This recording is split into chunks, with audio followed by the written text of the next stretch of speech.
আমরা জানি যে আওয়ামী লীগ যে ধ্বংস করে যাচ্ছে যে রাষ্ট্র, সেই রাষ্ট্রকে যদি মেরামত না করা যায়, নতুন করে পরিবর্তন না আনা যায়, তাহলে এই রাষ্ট্রকে চালানো সম্ভব হবে না।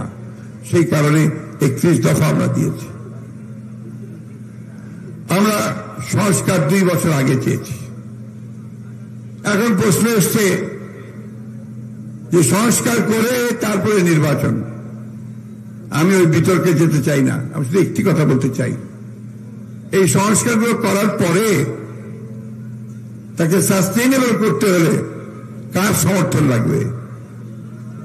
মানুষের সমর্থন লাগবে, জনগণের সমর্থন লাগবে, তাই না?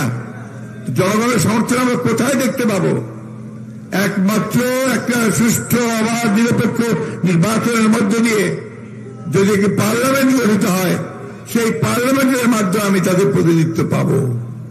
এছাড়া ম্যান্ডেটটা আমাকে কে দেবে? আমি খুব সহজ কথায় বলছি জিনিসটা, তাদের জন্য বলছি যা হুমকি দিচ্ছেন মাঝে মাঝে আমাদের কিছু নব্য নেতৃত্ব, বলছেন সব সংস্কার শেষ না করে কোনো নির্বাচন হবে না। নির্বাচন বিএনপির জন্য চায় না। বিএনপি নির্বাচন চায় এই দেশকে রক্ষা করার জন্য।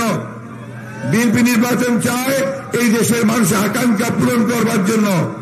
বিএনপি গণতন্ত্র চায়, তার ভোট সে দিতে চায়, তার এমপি সে নির্বাচন করতে চায়। বন্ধুগণ,